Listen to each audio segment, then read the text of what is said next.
Since the dawn of human civilization, human culture has always been, at least a little bit, stuck on the past. And that's something that has always reflected in the media of every generation. In the 1950s, people were obsessed with the mob culture of the 1920s. Fast forward to the 80s, and cinema was suddenly all about capturing the diners, cars, and culture of the 50s. And of course, Hollywood's most recent calling card has become obsessively recapping 80s nostalgia and franchises. Ghostbusters, Voltron, Gremlins. Before we're gone, everything from the 80s will be back in one form or another. But now that we've entered current year 2016,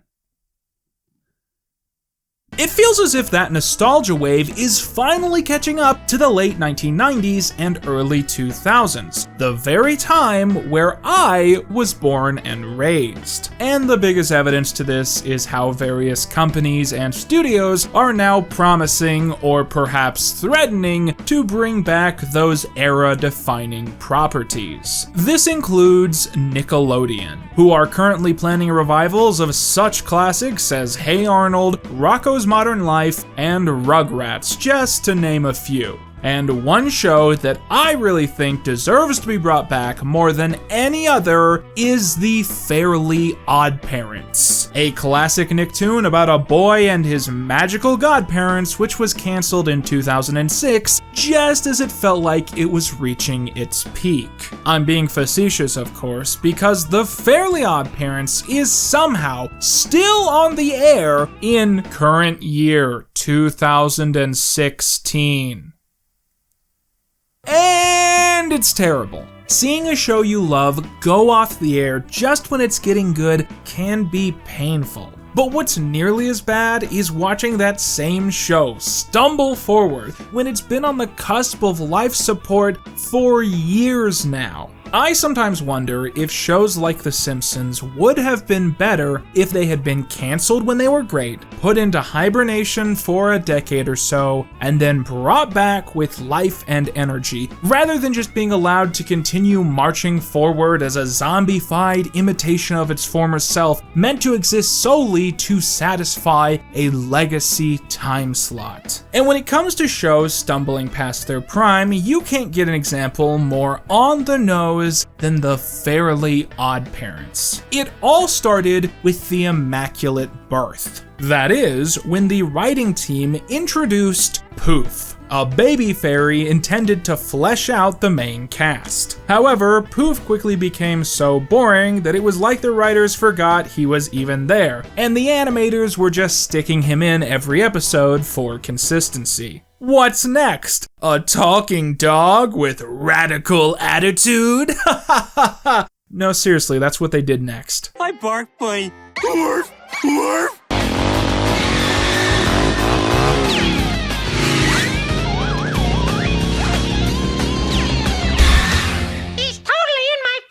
And now, these genius writers have decided to introduce another brand new character to the continuum, Chloe Carmichael, a sassy new teen who shares Timmy's godparents and definitely isn't going to get the show canceled. But through all these controversies and mistakes, none of these are the worst when it comes to the many fairly odd blunders. Glorious viewers of current year 2016, I present Grow Up Timmy Turner, a 2011 movie set 10 years after the original series, which is intended to be a finale of sorts. Does it live up to the original show? Let's find out.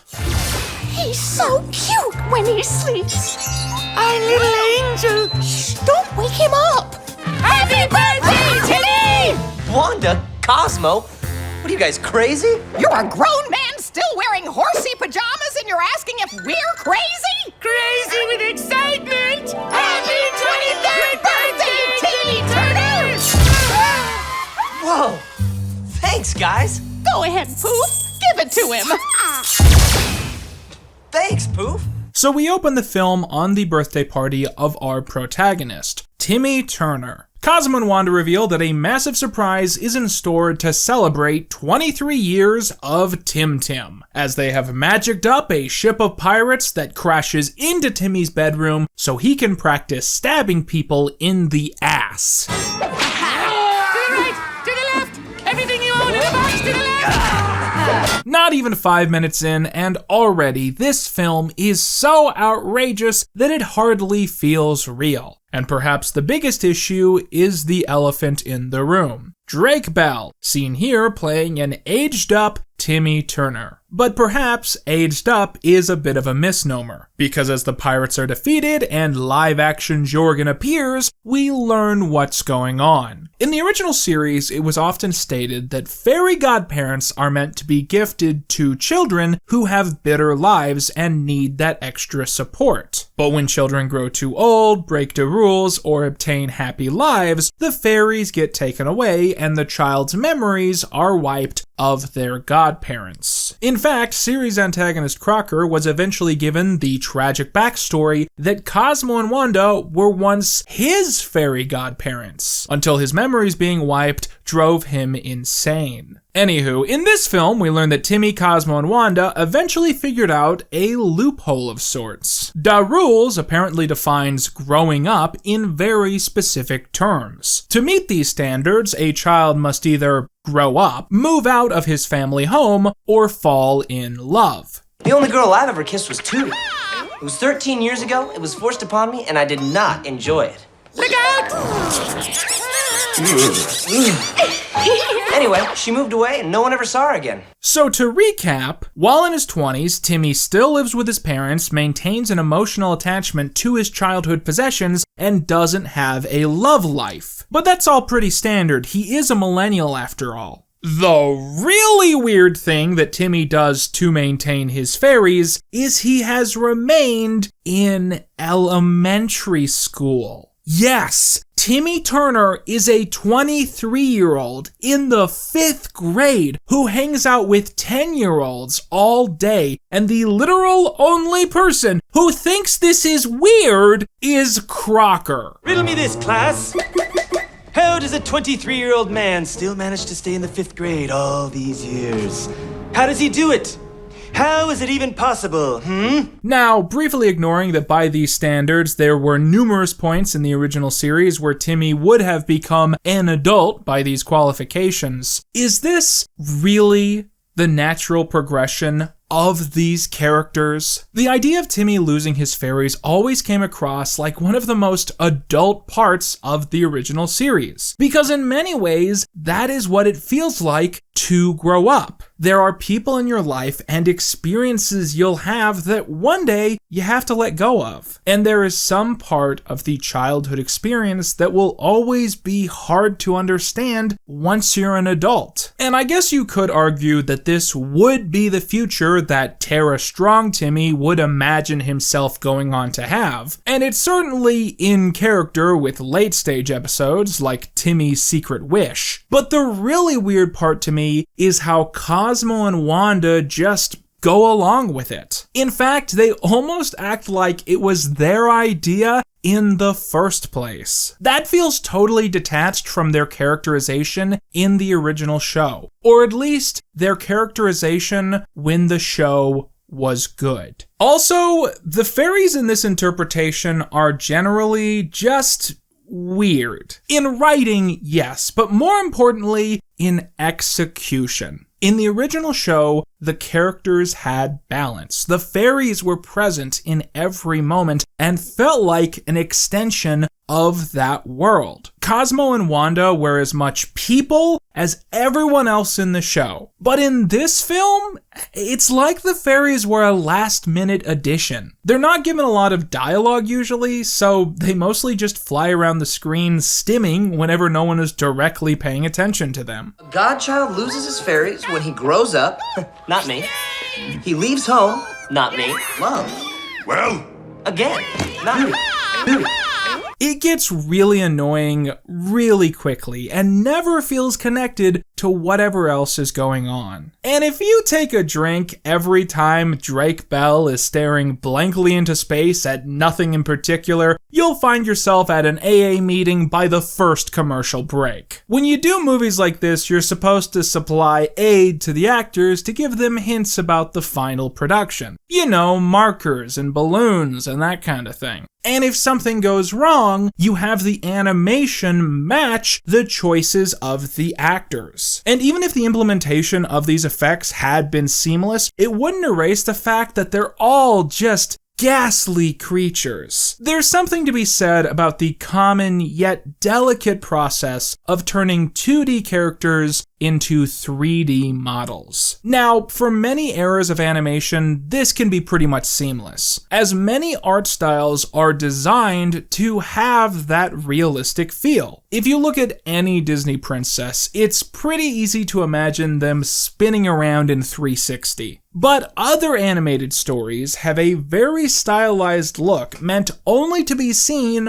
on a flat plane. So when you try to bring them into the 3D space, they just look creepy. This has been a major problem since day one with this franchise. Look at any typical example of attempts to represent these characters in merchandise. Or hell, take a glance at the Jimmy Timmy Power Hour. That series of specials featured the Fairly Oddparents and Jimmy Neutron cast swapping art styles. While very few characters transitioned well, the worst affected were Cosmo and Wanda. The biggest issue is that the Fairly Oddparents is drawn in an isometric 3/4 perspective. This means that the characters are kind of looking forward and kind of looking to the side, which explains a lot of the character design quirks which are present. It looks good in 2D, but when you take those same details and turn them into a plush or a toy or a 3D animation, it doesn't look right. Faults like these you can accept in the Jimmy Timmy films, because the entire charm was seeing these characters outside of their usual arena.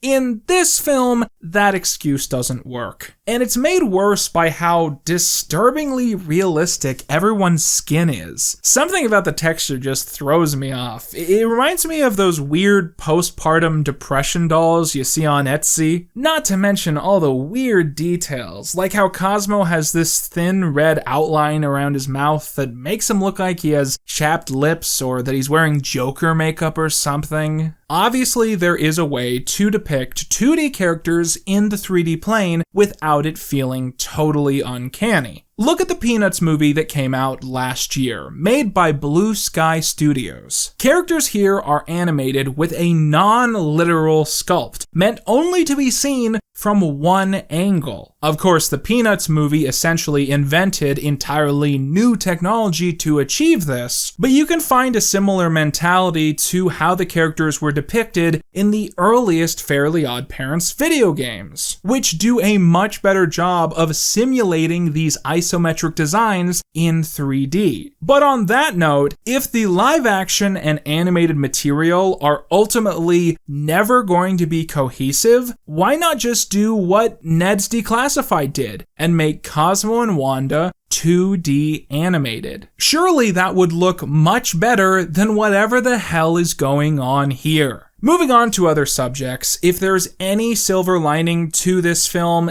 it's the guy playing Crocker. The first time I watched this, I was seriously convinced that he was dubbed over by the original actor.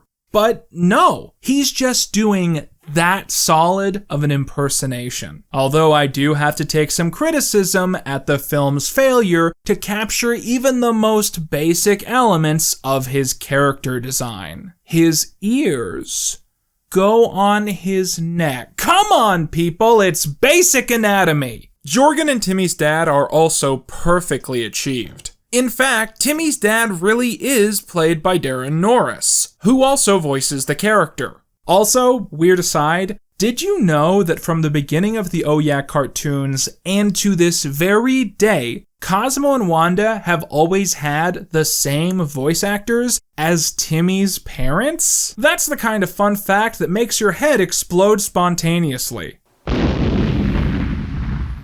Ow. Incidentally, Mom and Dad's whole bit in this film is that they've spent the last few years desperately trying to get Timmy to fuck off. Here, as a 23rd birthday gift, they reveal that they've sold the house and he's going to be out on his own. But Timmy casually wishes that they hadn't sold the house, and his parents run outside in a frenzy, instantly knowing that everything has been undone. You know that one episode of The Twilight Zone where that 6-year-old is like God, and his entire community is terrified of him and his unexplained omnipotence? Grow Up Timmy Turner has that kind of energy. I don't know if it's intentional, but honestly, sometimes it's actually pretty funny. But these few positives are absolutely not the standard, as the attempt to make the live-action material seem cartoony usually ends up coming across rather Vicky with cone tits. The biggest twerp in Dimsdale, Timmy Turner.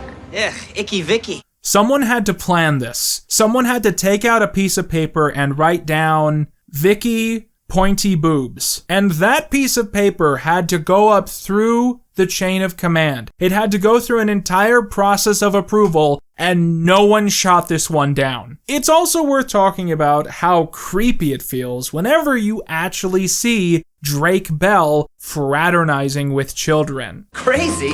If getting out of school early on my birthday and having more time to be a kid is crazy?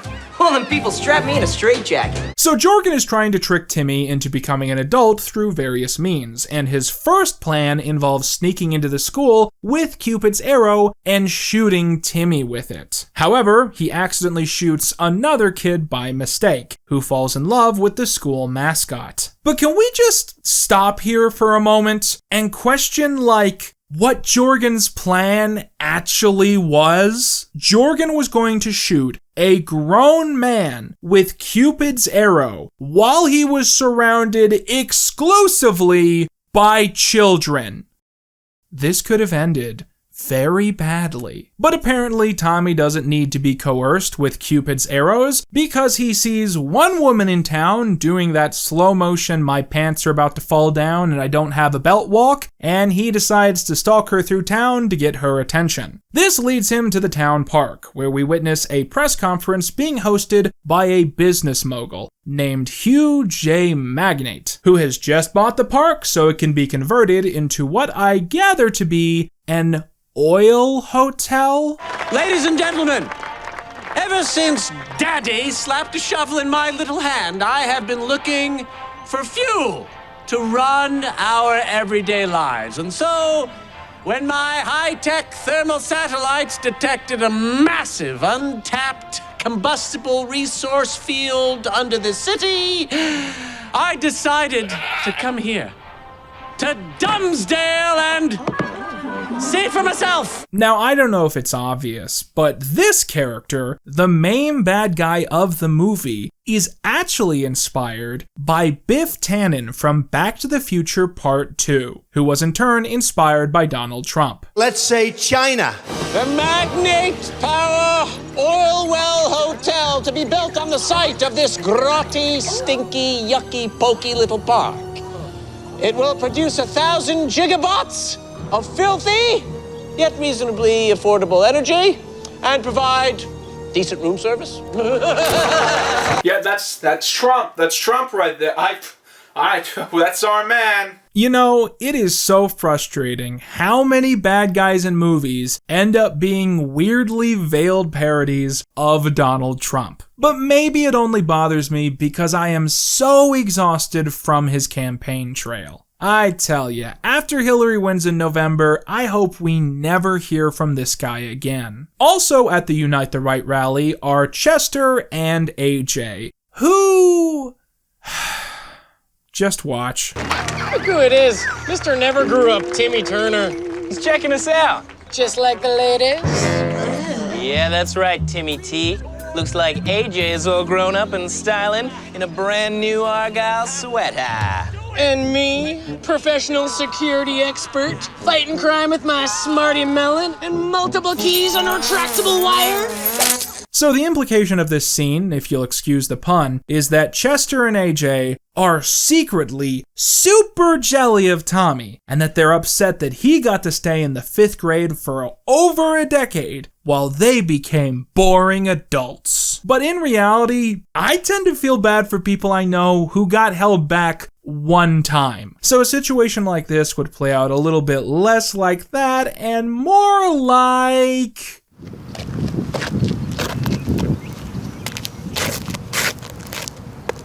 Tommy? It's Chester. Remember me? The 5th grade. Chester and AJ? Chester? Oh man, Tommy! I haven't seen you since you got held back in the 5th grade. How you been doing? No, dude, I'm doing great. It's the highlight of our lives, you know? Yeah, man, I get that. So what, you in like college or something? Yeah, dude. Still in the 5th grade, actually.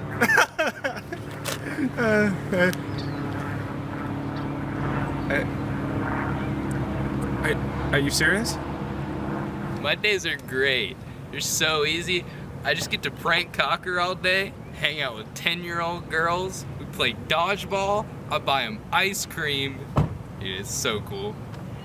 Yeah, man, that's great. Look, I gotta like run some errands, you know, but I'll definitely talk to you later. All right, dude. Don't go to the park tomorrow. So Trump, more like Drumpf, am I right, tries to start construction of his hotel, but the young woman that Tommy followed into the park reveals that she is staging a protest, as she chains herself very loosely to a tree. Drumpf, however, says he doesn't care, and orders the bulldozer to run over her and the tree, which sounds pretty ridiculous, but let's be honest with ourselves. If you heard that a protester had been killed by a bulldozer at a Trump rally, would you really doubt it? Tommy wishes the bulldozer would stop working, and it does. But Drumpf is not deterred and orders his men to murder her with chainsaws, to the celebration of everyone. Tommy wishes the chainsaws would become balloons, and I guess that's seen as some kind of union difficulty, and they all leave. It's around this point that we find out that this character is actually Tootie. That must be my mistake. I keep getting these names wrong. Okay, so who is this character for real? Tootie? Wow, I gotta tell you, that was incredible. Are you serious? Are you not joking? That's Tootie?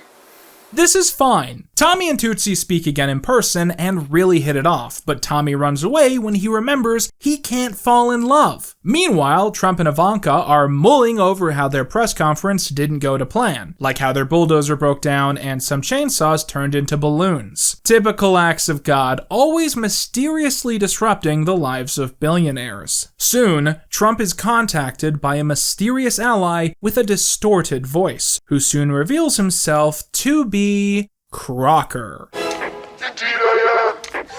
Isn't technology great?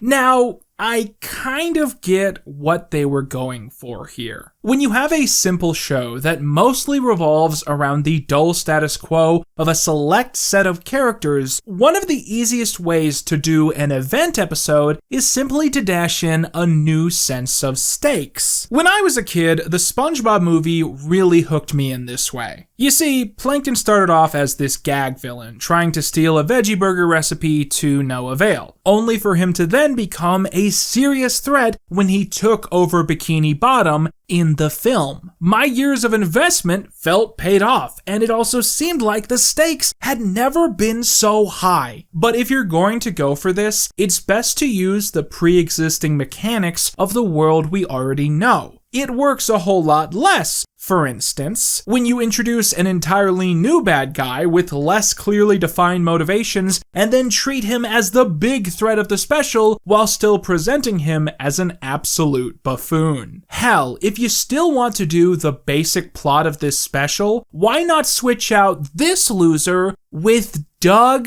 Dimmadome? Come on, think about it. This is a character all the fans know. He's outright worshipped online, and if you want to have a bad guy who is a billionaire mogul trying to gentrify every remaining quaint part of Dimsdale, why not use the character who already has that defined as his shtick. Now that I think about it, the issue with this project is that most of the gags in the Fairly Oddparents only work in animation. If you try to pull over the source material directly, it just feels forced. But that one visual gag where Doug Dimmadome's hat keeps going past the end of the screen, that would kill in live action. And just doing that one trick would almost justify this entire mess. But instead of two legacy bad guys teaming up to become a threatening yet entertaining duo, we have this. Crocker x some fucking guy, I don't know. So back at the Turner residence, the Fairlies try to coach Tommy on why he's been acting so strange. You've been acting sick since you saw Tootie in the park yesterday. Sick? No, I just have a cold or something. Yeah, that's what being sick means, Tommy. Oh no! You're falling in love with Tootie! That means you're growing up and you'll lose us forever!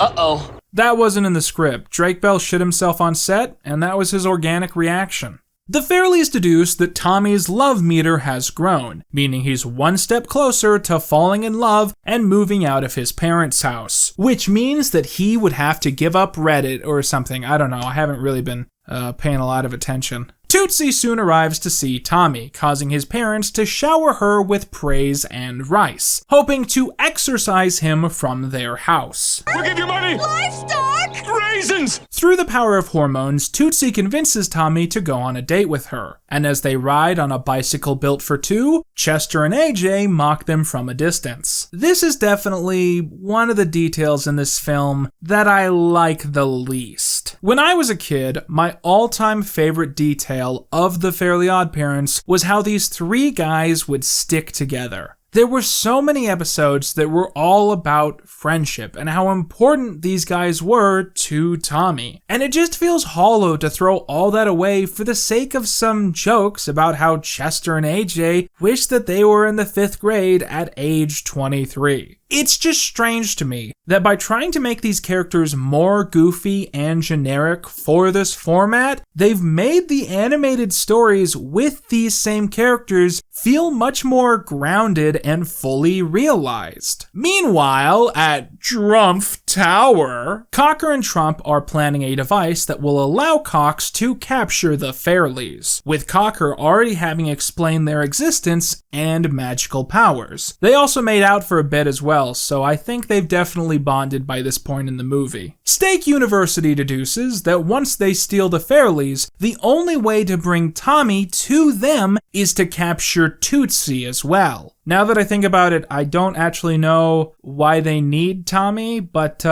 they've decided they do. So Tootsie and Tommy end up going on a fancy date at a restaurant, and so Cosmo and Wanda decide they have to intervene, as they transform into humans and are special celebrity guest stars. Cheryl Hines of Curb Your Enthusiasm plays live-action Wanda, while Jason Alexander of Seinfeld glory plays Cosmo.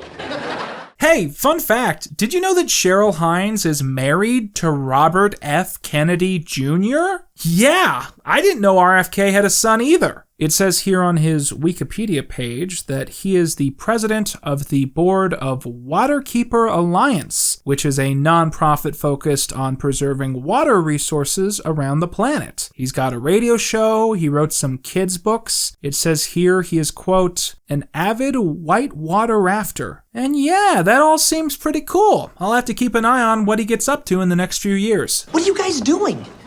And what have you done to yourselves? We're waiters. Of course, it's just a stepping stone on our path to becoming actors. Stella!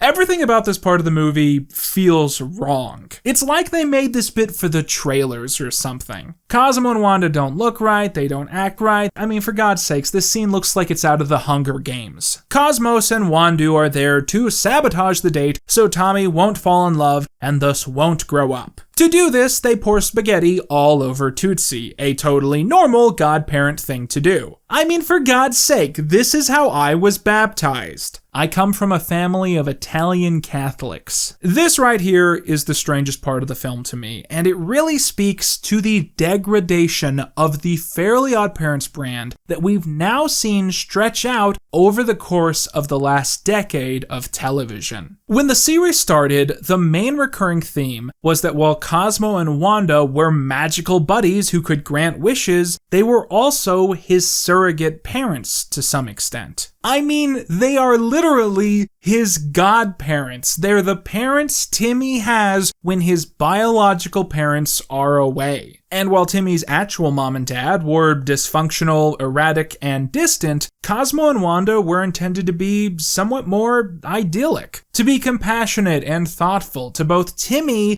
and each other. But the problem with this pitch is that while it is wholesome, it isn't very funny. So eventually the show changed two important things over time. Number one, Cosmo is stupid now. Number two, Cosmo and Wanda hate each other. And eventually, after half a dozen universe-shattering movie events, the world of the Fairly Oddparents starts to feel a lot more lore-motivated and a lot less character-motivated. And the way that Cosmo and Wanda act in this film is so out of left field that it's outright abusive. They hate each other, they fight constantly throughout the film, and their entire motivation is that they want to keep their surrogate godchild emotionally 10 years old forever. And it doesn't help that I constantly feel like live-action Wanda is about to try and sell me into a pyramid scheme about scented pine cones or something. Stop Tootie from what? From taking you away from us. You're falling in love, Timmy. And if that happens, the three of us won't be together. Oh, I've got an idea. Why don't you wish that Tootie was in Alaska right now?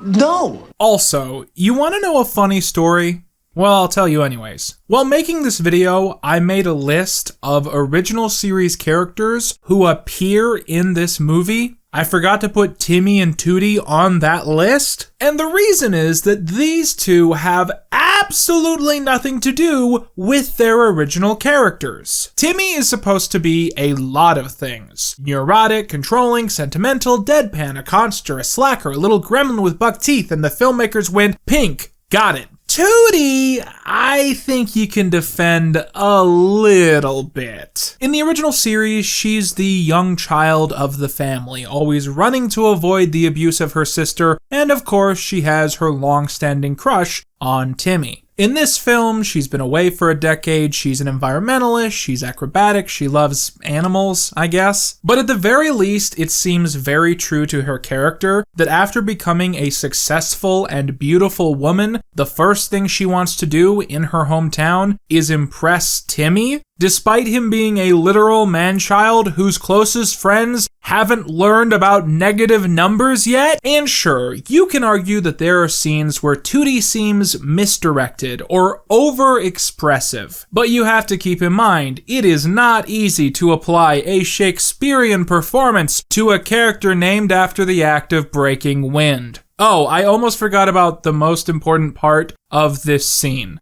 Tootsie has bought Tommy a new hat, and it's like a pink fedora. And this is a visual representation of his emancipation from childhood to adulthood. He's an adult now because he wears a fedora. Tommy is so grateful that he decides to have Cosmo and Wanda grant one last wish, which causes Cosmo to vibrate like a phone. His wish is for the town park to be restored to how it was during their childhoods, which has been what Tootsie has wanted the entire film. The two sit together in the tree and reminisce about the past, but when Tootsie tries to kiss him, Tommy falls backwards and slams to the ground. What happened, Timmy? I fell out of a tree? It looked like you fell out of the tree so you wouldn't have to kiss me. It's just really complicated right now. Are you seeing someone else? No. Did you just get out of a bad relationship? No. Maybe he just doesn't feel comfortable with the situation he's been put in. Maybe he's not used to this sort of thing, and he just needs time to be able to do something like that. I don't understand how I could love someone since 3rd grade. Someone someone who rebuilds a park for me, saves my tree, and then creates the most romantic day ever, and then tells me he can't kiss me. Okay, look, he does not owe you anything, okay? You can't just try and guilt people into these things because you spent the day with him. That's a very harsh and not a nice thing to do, okay? Okay, I think you need to take a step back, just check your privilege. Grow up, Timmy Turner! Do you believe in magic? So Tootsie is enraged and storms off when she suddenly sees a bunny minding its own business and totally not needing saved. So she goes to save it, of course. A big net raises up and Tootsie has been kidnapped. You? Ironic, isn't it? Someone who cares so much for helpless little creatures was betrayed by a helpless little creature. Okay, look, dude, we get it. You're Donald Trump. It stopped being menacing a super long time ago. Magnate's got Tootie! Yay! Characterization aside, it's objectively funny that, as far as they could possibly know, Cosmo and Wanda just witnessed literal human trafficking. And they couldn't be more excited about it. But Poof's judgmental stare convinces them that what they're doing is wrong, and they have to help save Tootsie. By the way, have you noticed that this is the first time in the plot description that I've name-dropped Poof? That's because he's a pointless character who neither adds nor subtracts from any particular scene that he's in. If the plot isn't directly about him, he has nothing to do. He can't provide commentary, he can't help out, 'cause he baby. So instead, he just floats in the corner of the screen. He's kinda like Scrappy-Doo. He saved the franchise from certain death. He was really in your face for the first, season he was there, and now he just stands around and smiles. Let's tell Timmy and save Tootie! Don't worry, little fairy.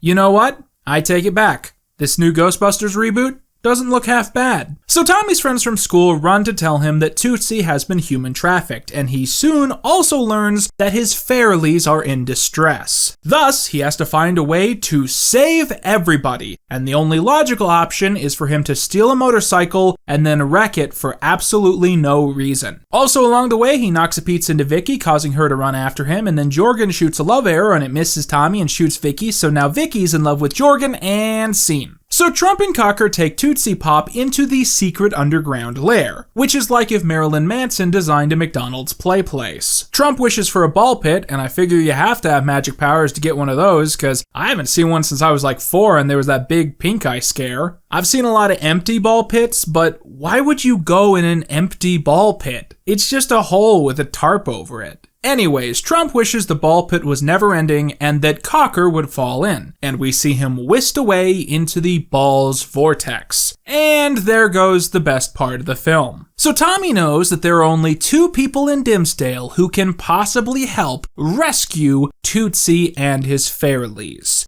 Chester and AJ. Chester! Oh, God! Chester! Take my wallet! Take it! Take it! Leave me alone! Dude, you gotta help me, man! You gotta help me! Oh, God, what do you want? Dude, listen! Listen, man! Are you wearing a fedora? Dude, listen to me! Okay! They took him, dude! Who did they take? They took him! Who is it? Donald Trump took my Fairlies, man! What? I need my Fairlies! We gotta break into the Trump Towers and steal them back! I don't want anything. I don't want to be a part of this. You gotta... Yeah, I swear to God, if you don't help me, I'll kill your family! Okay! Ah! Chester! So Trump continues to act out and use the Fairlies for childish gains. He brings a 3-inch toy to life, grows gigantic muscles, and embarrasses his only Secret Service agent, so he is left alone without security. Also, it seems to me that the 3-inch toy could have been a prime opportunity for a cheap throwback. Maybe it could have been a dark laser action figure. Or hell, maybe Flipsy. I don't know. Good mascot. Could probably beat some people up. Hell yeah, Flipsy. Tommy arrives at Trump Tower with Chester and AJ, having promised to get both of them laid if they help out. Thinking quickly, Chester uses all of his security know-how to break into the premises.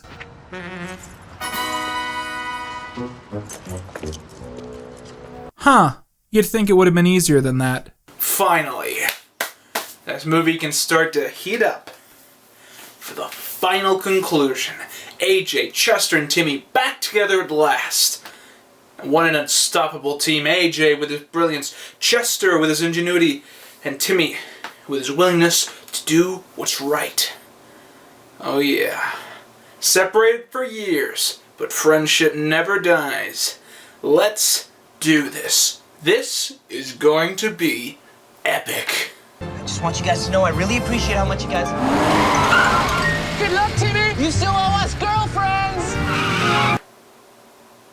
Nope, that's my fault. That's my fault for expecting this movie to do something right. Tommy finds Neverland Ranch and discovers that Trump has been using the Fairlies so much that their energies are depleted and they're going to die. And like, I don't know why Trump would do that. Like, I don't know why he would kill his Fairlies, because like, you figure those are his only pair. You'd think he'd let him like charge back up or like not immediately drain them to the point of death, because apparently if they died, all his shit is undone. So what's even the fucking point if you're just gonna kill him? But Tommy can't save Tootsie or the Fairlies because he's suddenly attacked by Ultra Magnus over here. But he does some quick thinking. There's nothing sadder than opening up a new toy that comes without batteries. 3-inch figures do not take batteries.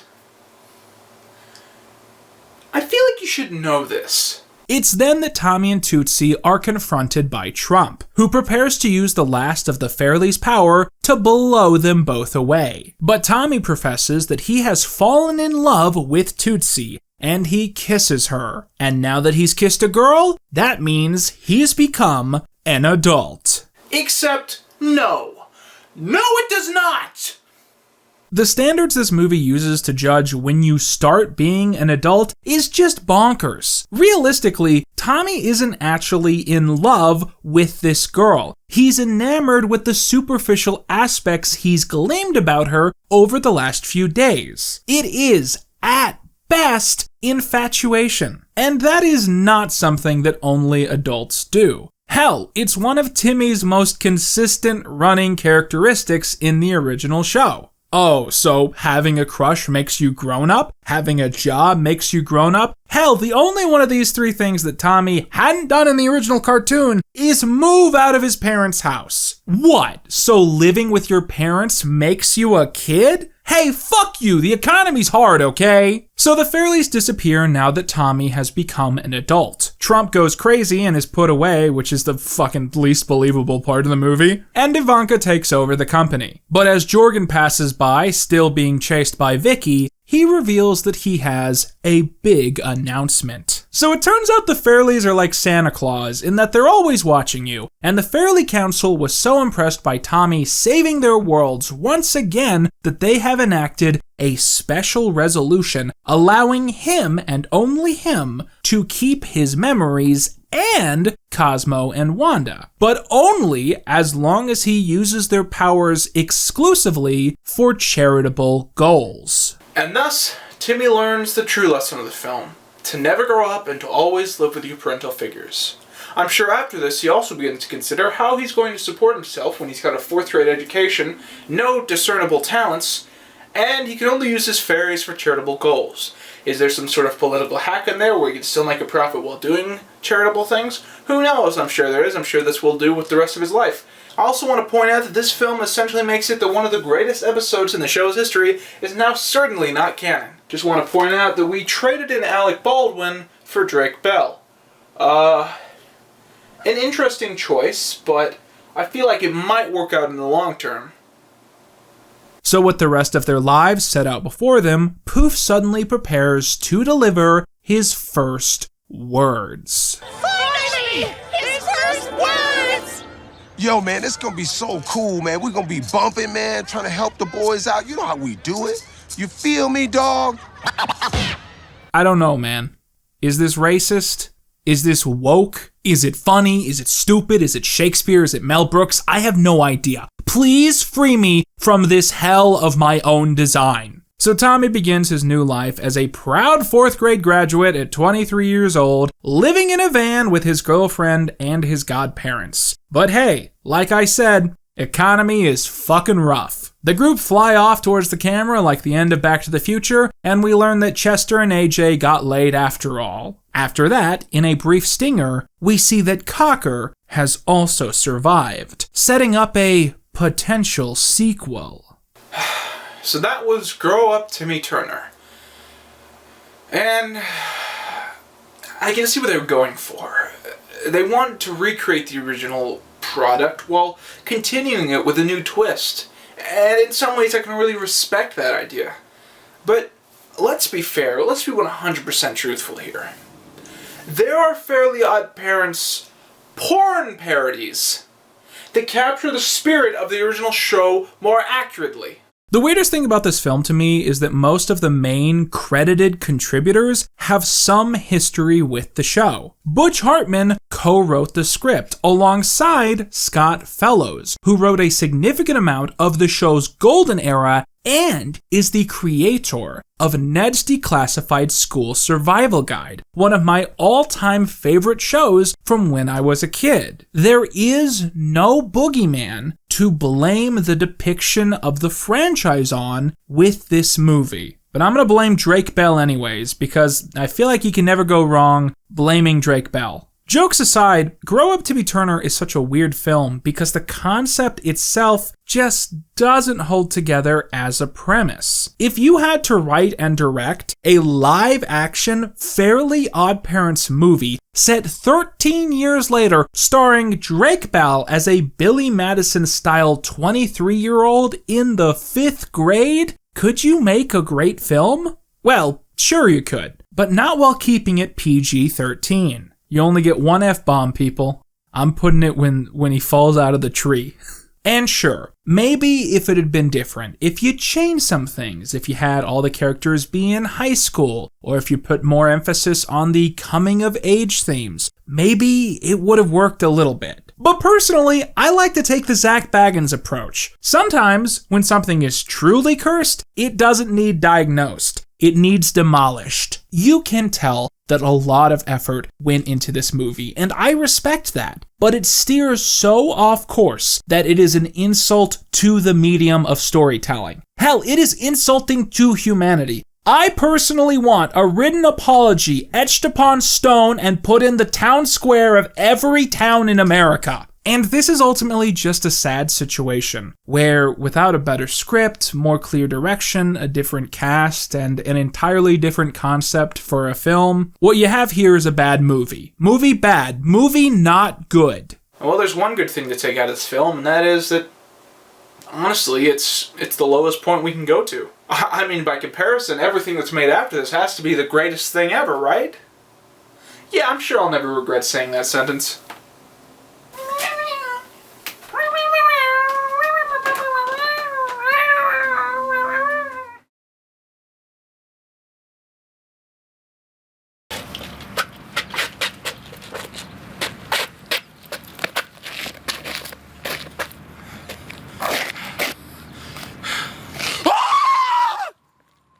I wish that Donald Trump was president.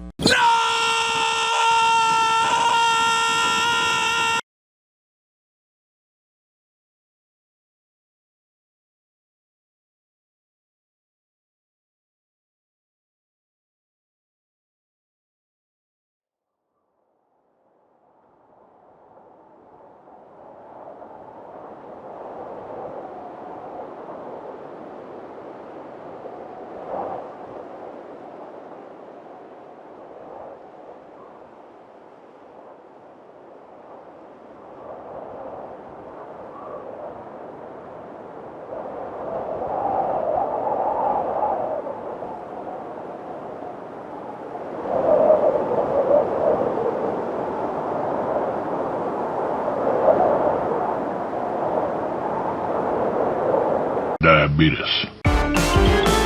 Quinton is an average Joe whose life's a piece of cake.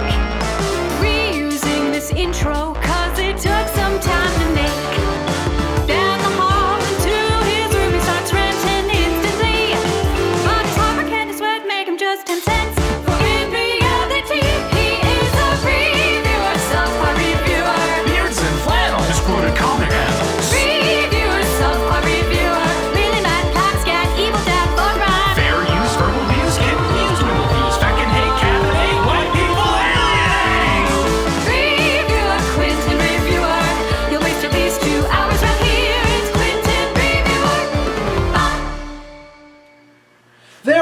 too many traditions in the Reviews household to even count when it comes to the holidays. Every year, we put up a billion decorations, we get all excited, we sit around the bonfire, and then we wait until mid-January to finally let the celebrations begin.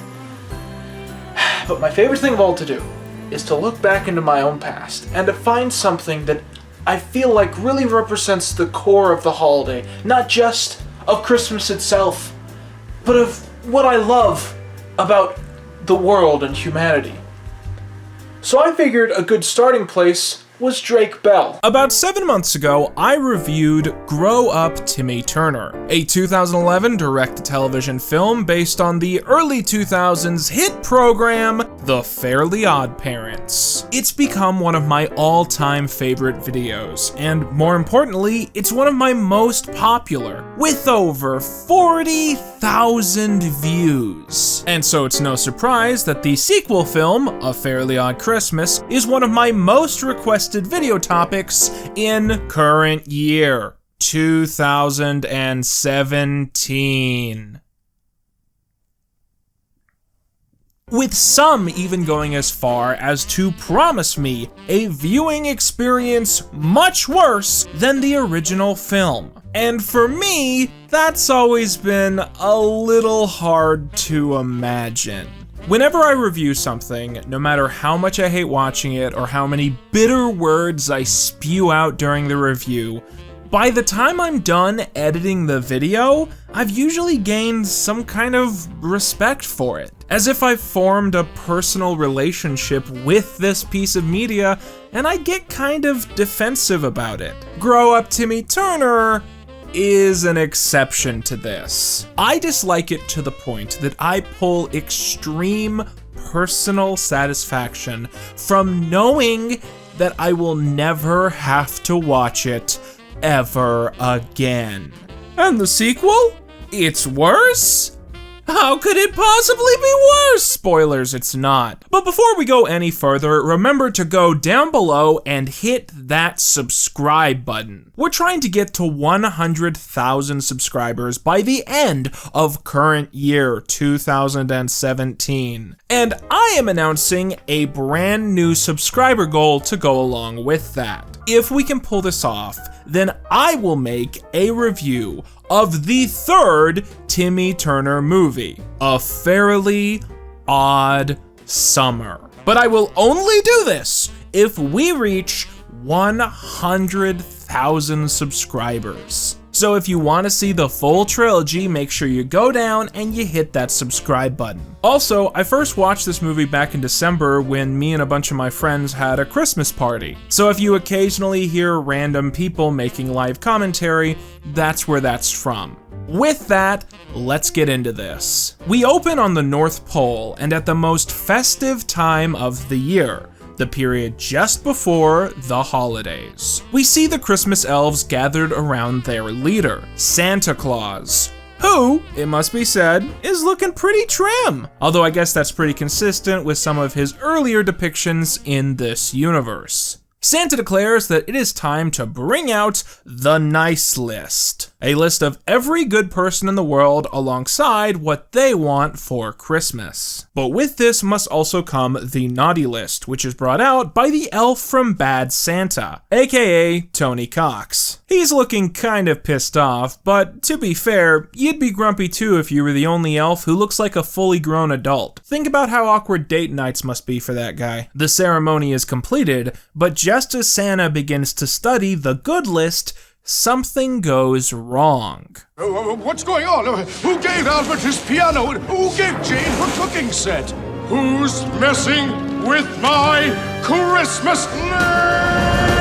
Someone's been selling Christmas gifts on my street. I'm about to bust a cap in someone's candy cane sucking ass. So it's here that we catch back up with the Dream Team, rocketing around in their Back to the Future candy van. Timmy Turner, played by Drake Bell, most famous for Drake and Josh, and Tootie, played by Daniela Monet, best known for the Fred films and some other stuff probably. As you'll recall, in the last film, Timmy and Tootie were given free rein to continue using Cosmo and Wanda, but only on the condition that they use their magic for charitable goals. Here we learn that both the characters and the writers have a very interesting definition of charity, as they blast around the planet, flippantly fulfilling every random wish that they happen to hear. They give a middle-class suburban girl a monster truck, turn a toy dinosaur into a giant Godzilla monster, and clear up traffic on this bridge. What happened to all these people? Are they just dead? In Paris, they make a bunch of fireworks go off for some girl, and they move the sun. Or at least I think this is Paris, it might be Mason, Ohio. And then they turn the desert into a green land with water, which is essentially ecological terrorism. Then they make the Leaning Tower of Pisa straight, leading to me saying a brand new sentence that has never before been uttered by any human being.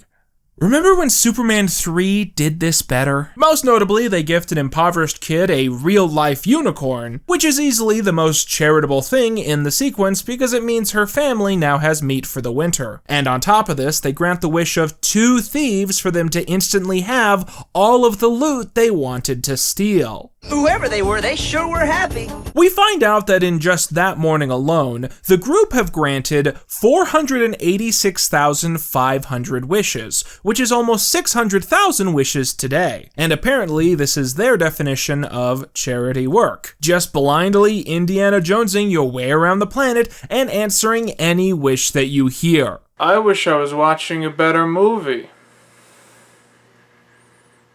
So, a topic I kinda broached last time, how do these guys survive? Who pays for their food?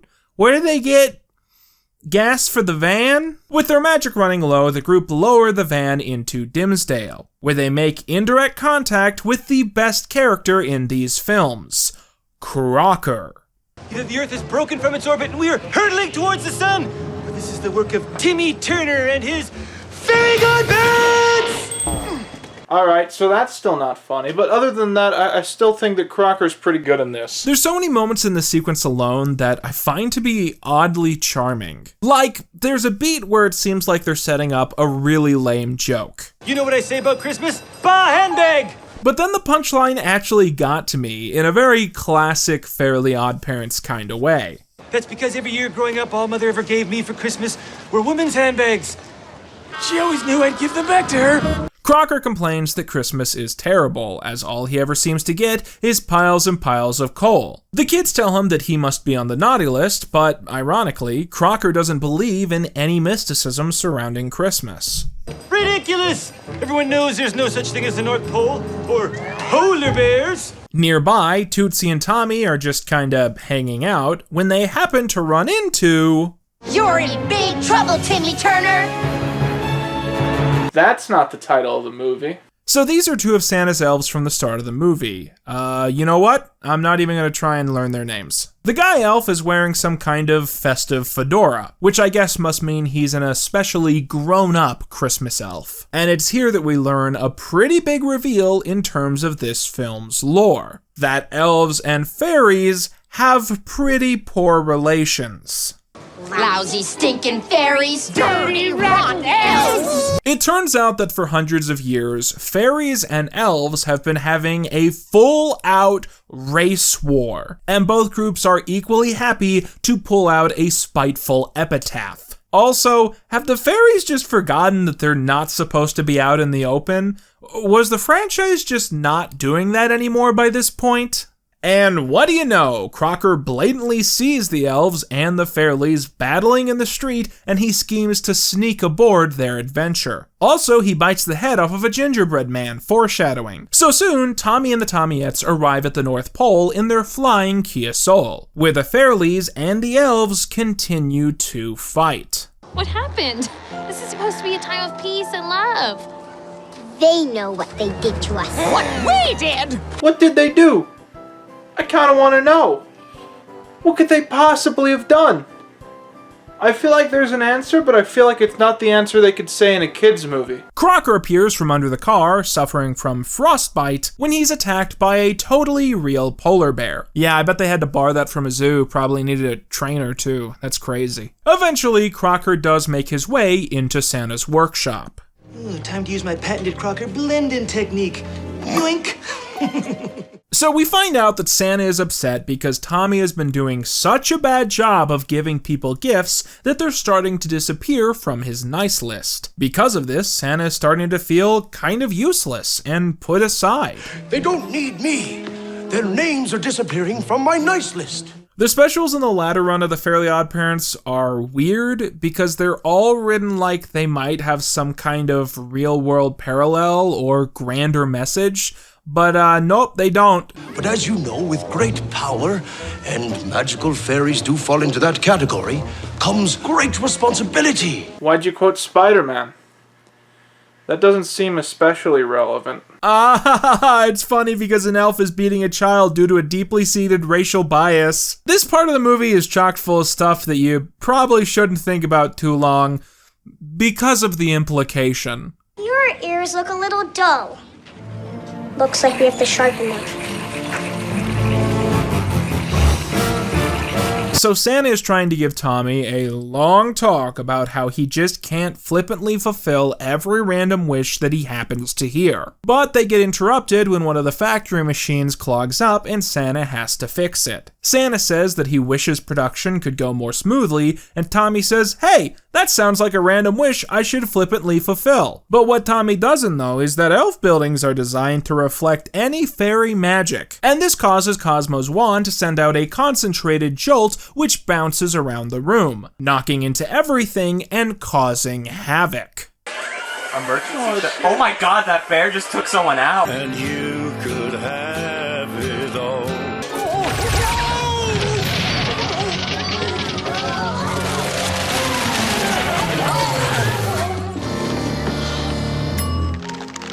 Good Lord, Laura.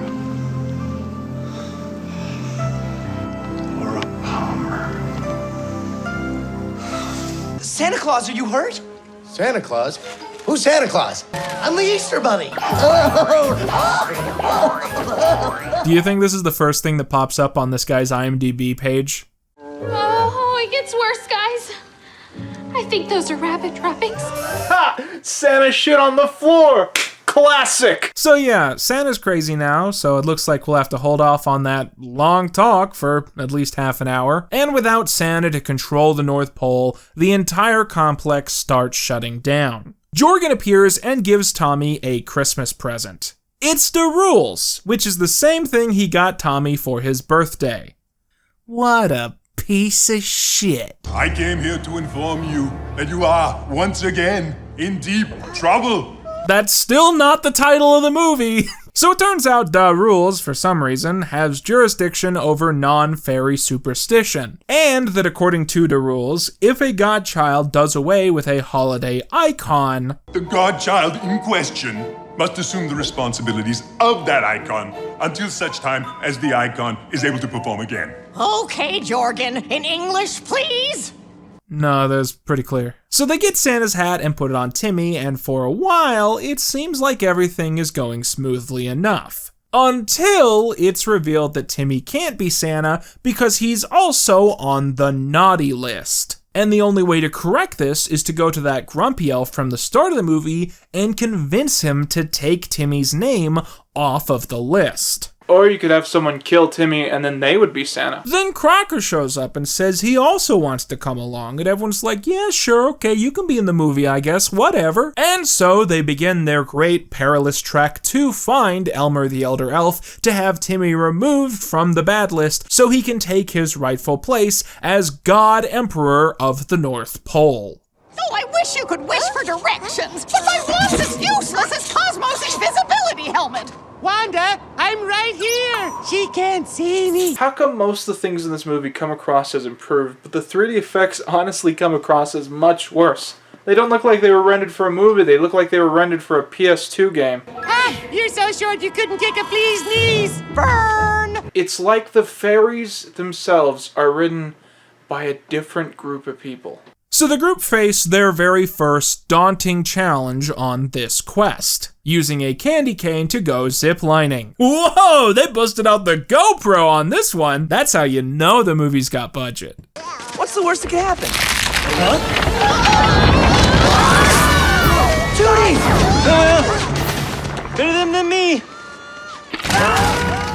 The The collapsing ice causes the group to be split in two, and as Tootsie, the elves, and the Fairlies tumble down, Crocker and Tommy slide down on a sheet of ice, being forced to hold on to each other's bodies for protection. Was this movie written on fanfiction.net? So this entire time there's been this mysterious figure stalking the characters from the shadows. And here we find out that it's actually been a penguin the entire time. Tootsie thinks they should ask for directions. Last I checked, penguins aren't very talkative. Yeah, well last time I checked, penguins don't even live in the North Pole, so why don't you shut your bitch-ass little mouth, Dingle-Day? Fuck, I learned his name! Tootsie speaks penguin. It's amazingly terrible. I just got the weirdest mental image. It's like a really muscular man with a penguin head. Then we see Tommy trying to stop Crocker from falling to his death. I wonder if it's surreal to go on a life quest with your 5th grade teacher. I figure it's more surreal if you stayed in the 5th grade for 13 years. Although I guess if you count Tommy's secret wish, it would actually add up to 63 years. 63 years in the 5th grade, that's gotta be kinda weird, right?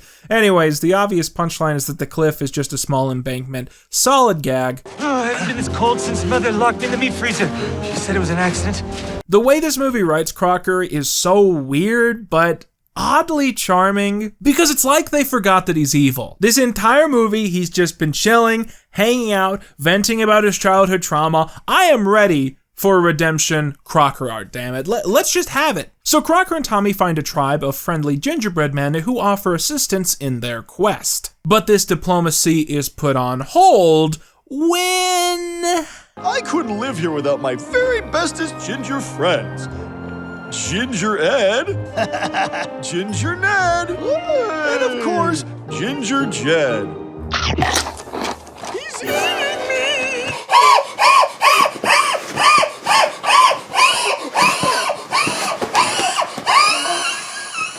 Ginger Jed! Kill them!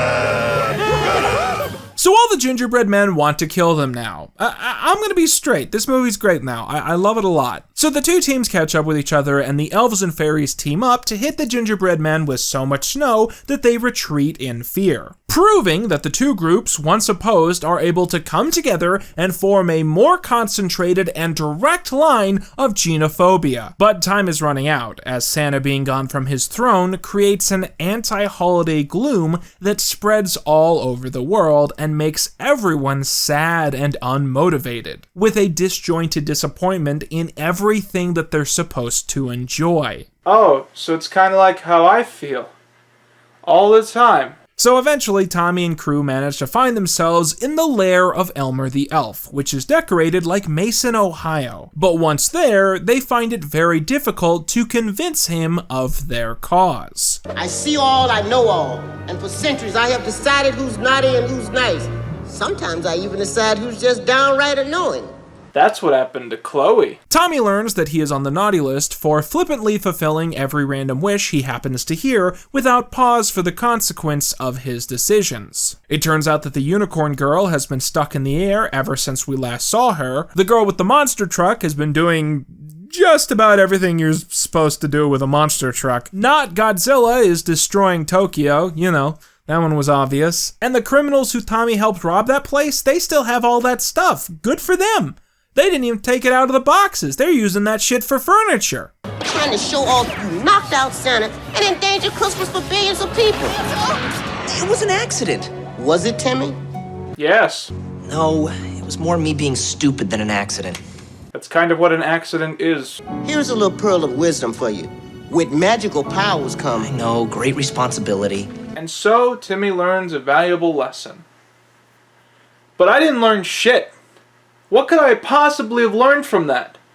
When you deconstruct it, what is it about? Oh, Timmy gets people some wishes, he gets people some Christmas gifts, and they're the bad Christmas gifts, and that causes havoc. Where am I going to use that in life? Oh, maybe I shouldn't buy Tim this hand grenade. He has a self-destructive personality, and he might also take some other people out in the same instance that I'm imagining at the moment. No, that's never going to happen! I don't have magical fairies. So don't set it up like a big moment when this has no real-world application. I'm not nearly as mad as I'm pretending to be mad for comedic effects. But then, Crocker approaches Tommy and tells him not to worry, because he truly is a good person. This causes Elmer the elf to have a change of heart as he approaches them yet again. The fact that Timmy Turner's kindness was able to touch Crocker's shriveled heart speaks volumes. Bitch, you don't know me! So without another moment to lose, the team rocket back to the North Pole to take their places back as Santa and his jingle slaves. All the presents get wrapped up, these toys try to kill themselves, and Christmas is saved. Santa's coming to town!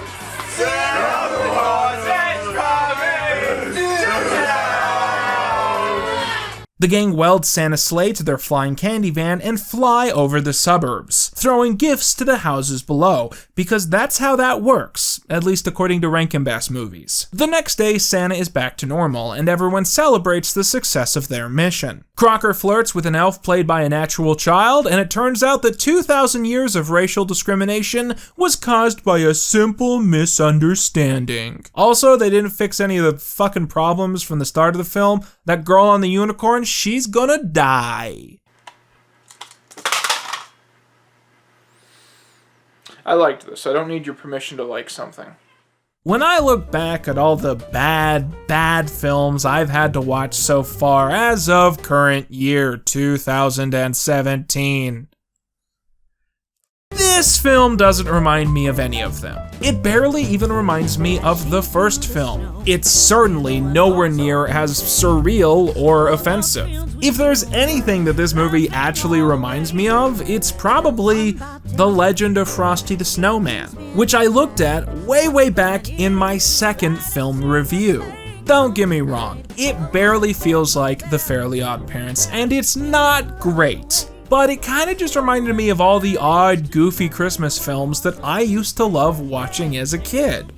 I mean, I used to watch the Barney Christmas tape on a loop until one day my parents just hid it. They hid the Barney Christmas tape from me because I wouldn't stop watching it. You think 5-year-old me had standards? I didn't. So yeah, I would have watched A Fairly Odd Christmas. It's cute. Kinda. I mean, the CGI isn't cute, and the writing has some problems. But at the end of the day, I think You're in Big Trouble, Timmy Turner was far better than it had any right to be. So there we go, a movie which I gotta say, I liked a lot more than I thought I would. I mean, I thought this was gonna be a really painful experience, but actually, it was pretty alright. What a good way to start out the year. Let's see if the next one is the stray bullet that finally kills my spirit for good. He got into a drifted bank and then we got upset. Oh, jingle bells, jingle all the way. Oh, what fun it is to ride in a one-horse open.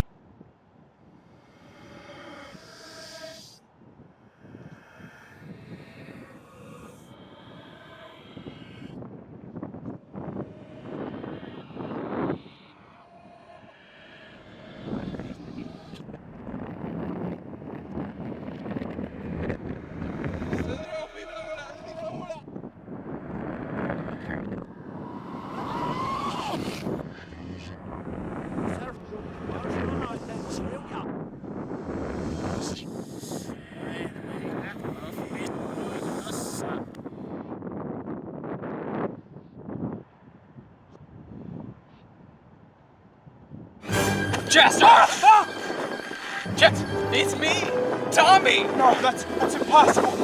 You ceased to exist when Donald Trump became president! That's right. I did cease to exist when Donald Trump became president. But I'm back. I'm back from ceasing to exist when Donald Trump became president.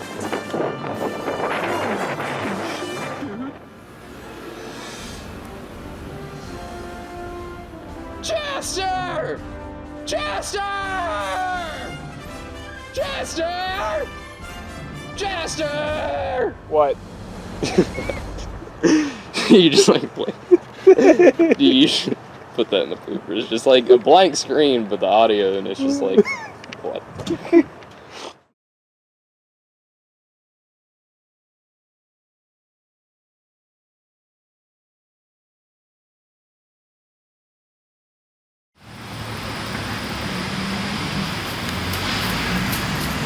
$100,000 subscribers!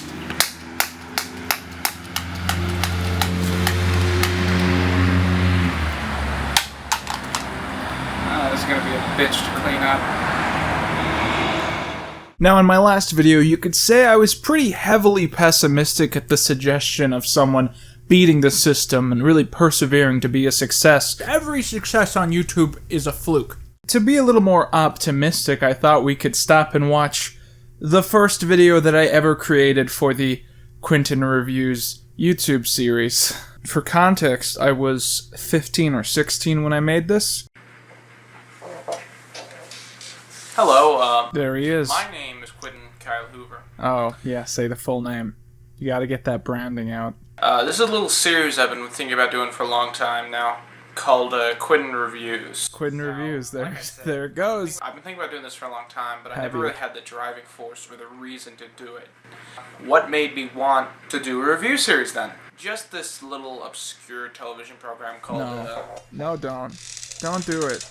Doctor Who. Fuck you. Fuck you. British sci-fi show is celebrating its Fuck 50th anniversary you. this year. And everyone's doing a great Fuck job celebrating. you. There are God books, damn it. comic, Australian coinage.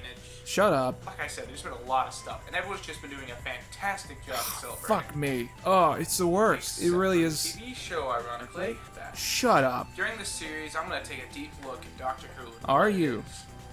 I'll review books, comics, audios, TV episodes, spin-off material, just about anything, all at your request. Yeah. But more importantly, I'll watch 50th anniversary specials come and go and review them with you. No, you won't. So let's You'll just venture give on. up before then. Fuck you. Totter's Lane to Mondays.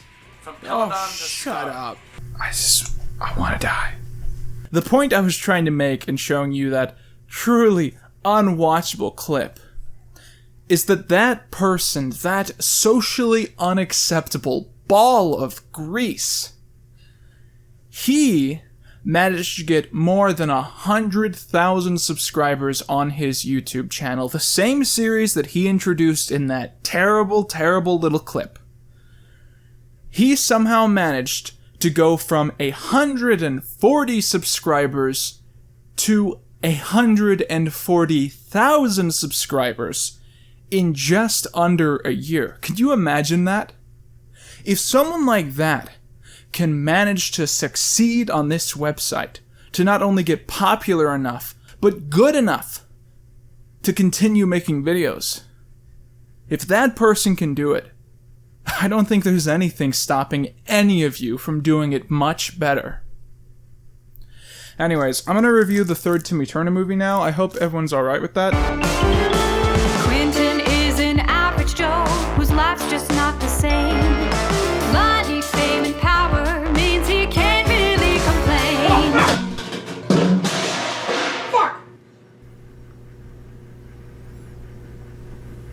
In my first review, which had around 50 minutes, is one of my longest. I went down the long list of qualities that made the original Fairly Oddparents a classic. And then I meticulously pinpointed how the motion video sequel failed to pin even one of these down, missing out on the comedic cues, the charm of the character work, and most of all, the heart. I've said in the past that giving final judgments on films can be somewhat hard for me. It's difficult for me to say what's the worst film ever made or which film I've liked less than any other. But I can easily say that out of everything I've looked at in the past year and a half, Grow Up Timmy Turner is the film I'd least like to revisit. It's not as funny as Grave Encounters 2, as iconic as Manos: The Hands of Fate, or as nostalgic as Scary Godmother 1 and 2. It's just insulting, embarrassing, and aggravating. So you can imagine my shock when I learned that this film was successful enough to spawn not one, but 2 live-action sequels. A Fairly Odd Christmas and A Fairly Odd Summer. I surprisingly enough found myself not totally despising the Christmas film, although perhaps that can be put into doubt when you remember how much stress and confusion these films put my brain under.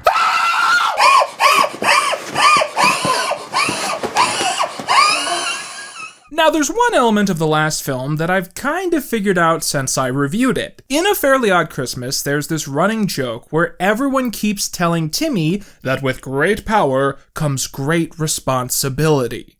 But as you know, with great power, and magical fairies do fall into that category, comes great responsibility. At the time, for the life of me, I couldn't figure out why the hell they were all doing this. Until I remembered that the same year this came out, Drake Bell was cast as Peter Parker in the Disney Channel series Ultimate Spider-Man. So, a running motif in that film was that Drake Bell's life was going extremely well, and that the writers were essentially bragging that they got to keep using him while he was working for Disney of all people. And it's funny to consider this as we look back just 5 years later. Drake Bell has since declared bankruptcy, alongside a reported falling out between him and Josh Peck. That's all the information we really have in current year, 2017.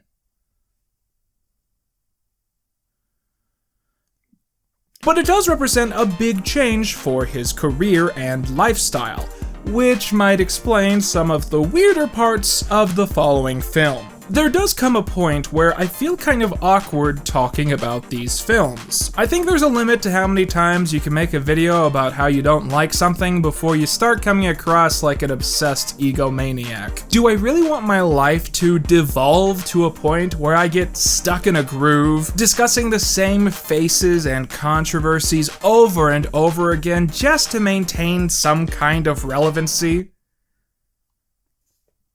Well, either way, my curiosity means that I at the very least want to see this film, and if I'm going to watch it, I might as well make another subpar review. A lot of people act shocked when I tell them how many of these films Nickelodeon made, but as it stands now, I kind of understand why a third film was justified. Grow Up Timmy Turner was meant to read like a finale for the character, a happy ending where everyone could literally fly off into the sunset. In the story, Tommy has been so afraid of his future that he's decided to lock himself into a previous stage of his life despite all sound logic, which is pathetic. In the end, he does grow up, but is told he can keep his fairies as long as he uses them for charitable goals. And he lives in a van, so he must be doing pretty good for himself. A Fairly Odd Christmas revealed that despite charity being his only job in life, he is super bad at granting gifts, putting people in danger and ruining ecosystems along the way. This essentially creates this weird gap where once again, there is no final page in Tommy Turner's story. Thus, A Fairly Odd Summer sets out to give another finale to a series that has ended far too many times for anyone to believe. We start out on the opening scene to UHF, as Tommy is dressed up as Indiana Jones on an adventure, before he wakes up at his boring day job.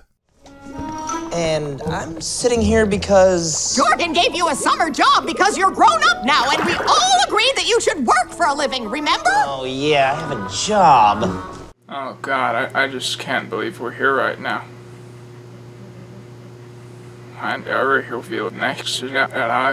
One could easily argue that this sequence of Tommy working in a boring office job while clinging onto his fairies out of some kind of obsession with childhood was a predictable outcome of the original series, but that doesn't make it any less disparaging. It'd be like if they did a Gilligan reunion and it was just a bunch of shots of some skeletons on an island. Are we really gonna start acting like that just because something is realistic, that makes it good? Even worse, you have a summer job! What a loser! Hey, I'm here too! What were you thinking? I have this theory that the actor playing Cosmo slowly over the years has started to really dislike playing the character, or even the show in general, which has possibly led him to put less and less effort into his performance.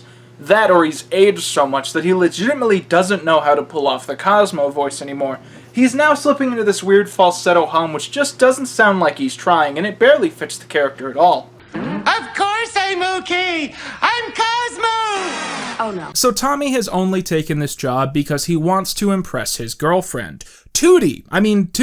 Is that what I called her? I don't know. Tootie is whatever. Tootsie is, of course, way out of his league now that they're both grown up. She's got world experience, a college education, gymnastics training, and excess activism under her belt. He's got a 4th grade education, no money, talent, or aspirations, and the face of a young Kevin Spacey. But Tommy isn't feeling content in his new job, in spite of the amazing view it gives him of oh-ho-ho-ho! So let's say that it's fairly obvious that this film reuses the Cosmo, Wanda, and Poof 3D models, while the other background fairies in this film are a little worse for wear. We see here that the big wand in Fairy World is now sitting atop the fairy waste disposal unit, which is a giant toilet. I know I've ragged on the effects of these movies before, but this film easily looks the worst. It looks like something you'd see on the ᴄᴜʀᴇᴛ side of YouTube, not on a prime time network. I mean, look at this shot of waste being deposited into the toilet. How does this window not look curved if it's on the side of a toilet bowl? How big could this building be if this is what the outside of it looks like? Is this just a room and then a bunch of sludge behind a wall and that's the entire infrastructure of Fairy World waste disposal? Does this dump truck fly? If it does, why use a stock model with rolling wheels? Were the special effects in this film done by the creator of The Amazing Bulk? Maybe it's my fault for giving a shit. So Tommy decides to visit Dimmsdale with his Fairlies, where he's spotted by Crocker, because they're out in the open despite that being one of the most basic rules. Crocker is on his way to Hawaii, where his mother is sending him on vacation in hopes that it will cure his episodes. It's here that we meet our true protagonists, riding around in the limousine GoBot from the first film. These are 2 rich kids excited for a family vacation they're about to take to Hawaii. Oh look, it's the little sister from Henry Danger. Why do I know that? Anyways, it turns out their parents aren't going on the trip because they want to play tennis instead. This is a common thing for the pair, who are totally absent as parents and don't even know their kids' names. So the inevitable twist at the end of the film is going to be that these 2 get their own fairies, which is fine, I guess. But I always struggled to find this setup endearing, even when it was done in the original series. The original show had a character named Remy who had this same vibe going on. But between him and someone in poverty like Chester, it always seemed like Remy didn't need fairies, because being rich is already like having fairies. Like, what can Richie Rich over here really get with magic that his daddy's wallet doesn't already pay for? The kids' parents want to be responsible, so they hire a babysitter to go on the vacation with the kids. This is, of course, Vicky, played by the same actress as before, although luckily this time they didn't make her wear the cones. Meanwhile, Poof smells something foul in the air, and this is soon revealed to be Foop, the Anti-poof. So in the original series, the Anti-fairies were occasionally recurring villains who were essentially the direct opposite of the fairies. Instead of spreading wishes and joy to children, the Anti-fairies were invisible agents of chaos who created what humans perceive as bad luck. For every fairy, there was also a parallel Anti-fairy. For instance, Anti-Cosmo was an evil super genius, while Anti-Wanda was an unintelligent bumpkin. I only recently found out that before Foop was a thing, these guys had only shown up twice. First in their debut episode, and then in the second Jimmy Tommy Power Hour. But in those 2 episodes, the characters left a huge impression behind. As the years went by, however, it started to feel like they were starting to be used a little bit too often. And this was especially true when it came to Foop. Foop is truly the opposite to Poof in every possible way. He talks, has an actual impact on the show, and there's something to say about him. In fact, this movie was the next to last appearance of Poof. When the show returned for its final season after this, Poof only appeared in 1 episode, while Foop appeared 6 times. So you can very strongly make the case that Foop being established as one of the show's most recent recurring bad guys is by far the largest contribution Poof made to the canon. Also, do you remember the dog? The dog had an anti-fairy too. Exactly as planned. Let's never talk about this again. So Tommy makes a quick stop at the Dimsdale Research Center, where he checks up on his girlfriend, Tootsie, and her supervisor, Professor Butterfarts. That one's real. That's really what his name is. See, Timmy, the rare spotted dolphin is suffering from something called dolphin halitosis. And if the malady were to spread, the whole species could be wiped out in one mating season. So Butterfarts has created a gas that will cure the halitosis, and he trusts Tootsie to deliver his gas. But this means Tommy will be left alone all summer while she's in Hawaii. Tommy then checks in on his parents, who are off on a trip to North Dakota. Just kidding, they're also going to Hawaii. Here we're reminded of Tommy's dad's job at a pencil factory, and it turns out the company is having a group retreat. Tommy's dad has been trusted with providing entertainment and has been given a huge check to provide this. However, Tommy later realizes that he has somehow ended up with both Tootsie's dolphin cure and his father's check. He's then given a special promotion by Jargon, who is going to, you'll never guess this, Hawaii. Jargon wants Tommy to have his former job, guarding a big crystal called the Abracadabrium that powers all the magic in the world. You see, this is actually a big retcon, or should I say cover-up, within the Fairly Oddparents universe. You see, in the original series, all of the magic in Fairy World, and thus the universe, was actually created by a giant wand in Fairy World. Later, it was revealed that that wand was actually powered by people who believed in fairies, which is why the characters keep going out of their way to convince Crocker that fairies are real, despite the fact that it destroys his social life. This is a literary concept which has become known as philanderization. With the more the characters are represented in fiction, the more likely it will be that they will become unjustifiable sociopaths.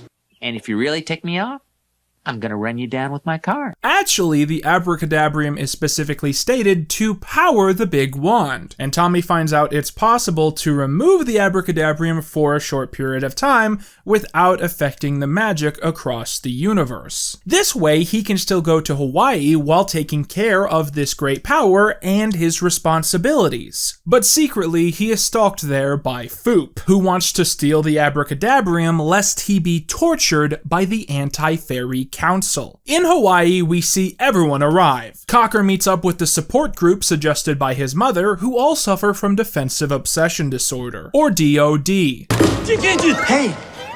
See that flying pink elephant over there? No. It's smiling at me. But I'm not gonna loan it any more money. Okay. That'd be crazy after what it did last time. But Crocker decides he needs to get away from Butch Hartman as fast as possible. So when he runs into Foop, the pair decide to join forces to defeat Tommy Turner and destroy Fairy World. So Tommy manages to get his dad the check and Tootsie her gas just in time to avoid disaster. In the aftermath, Tootsie and Tommy decide to have a fun day in Hawaii, playing on the beach and surfing on the water while balancing the source of all fairy magic on the surfboard, because why not? But it wouldn't be a live-action Fairly Oddparents movie if we didn't have a celebrity cameo. And so Foop decides to blend in more by turning into a human. Special guest star, Scott Baio. We went from Jason Alexander to Scott Baio with a mustache. Truly the downgrade of downgrades. So Scott Baio and Crocker throw sand around on the beach while sped up in a very surreal sequence. This is to build a sand trap with a tiger at the bottom to trap Tommy, but the trap doesn't work and eventually Crocker tries it for himself. And he falls in and is Roy-horned by the tiger. Meanwhile, the two rich kids from before have escaped from Vicky's absent babysitting. She eventually finds them with Tommy. We just wanted to have fun. You will do what I say and like it. And you stay away from my kids if you know what's good for you. You know, I've watched all these movies at this point, and I do not think there is a single scene, a single moment even, where anyone mentions that Tootsie and Vicky are sisters. It's a pretty important part of the dynamic, I think, and the films just kind of forget about it to some extent. Eventually, Crocker and Foop trick Tommy and Tootsie by doing a dance routine while Scott Baio does a Mumkey Jones cosplay. Huh. I feel like changing that joke, and I don't know why. Eventually, Crocker and Foop trick Tommy and Tootsie by doing a dance routine while Scott Mayo dresses up as the background dancers from the Bruno Mars Lazy song. Crocker steals the Abracadabrium, but our heroes quickly realize they've been tricked.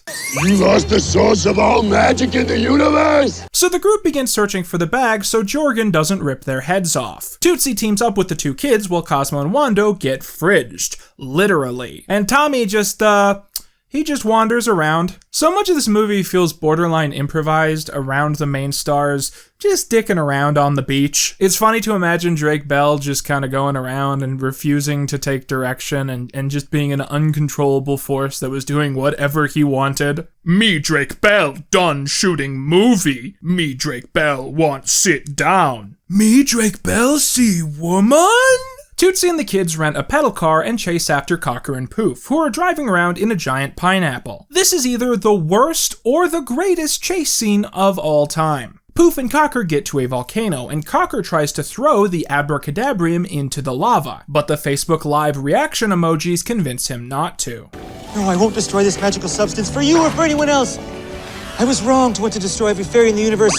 I only hope that someday they can forgive me. So Crocker's soul has been purified by the Abracadabrium, which is implicitly powered single-handedly by his belief in fairy godparents. So in a way, this is the definition of improvement through self-love. Tommy shows up and saves everyone, just like in his dream. But Foop grabs the Abracadabrium. He plans to throw it into the volcano, even if this destroys him. But Tommy grabs the crystal, and the two wrestle until they both fall in.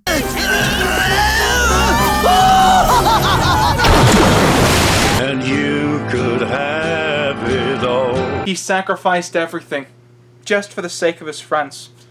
Truly, this is a heartfelt moment and a legitimate end to one of the greatest childhood icon. Fuck it. We all know it's a fake out. If Drake Bell's gonna come back, it's gonna be bring Drake Bell back. We all know what's gonna happen. Just do it. What is it?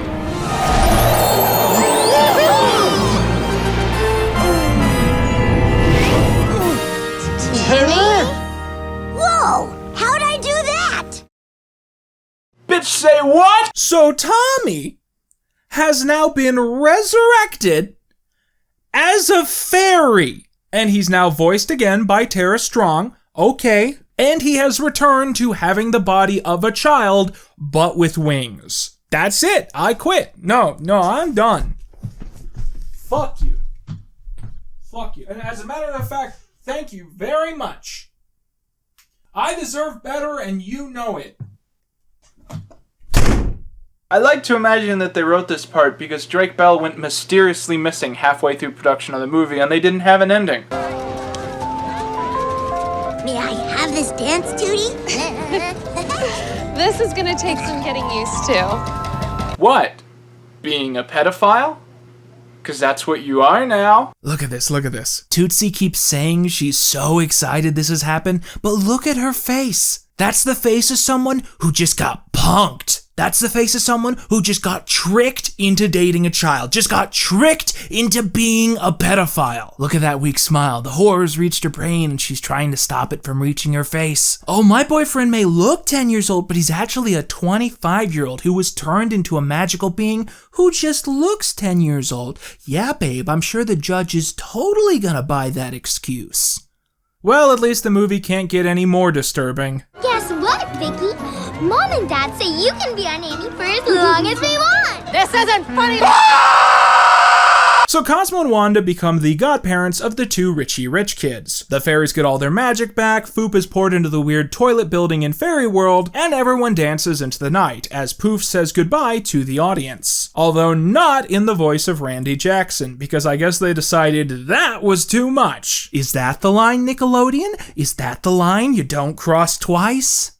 This is usually the part of the video where I pick up a remote prop, I press the stop button even though the audience can't see that's a stop button, they presume it's the stop button because the review part of the video is over, and then I just slam dunk that shit into the floor. Just full on Michael Jordan, or who, is that bass, is that basketball? I don't fucking care. The point is that I didn't want to do this.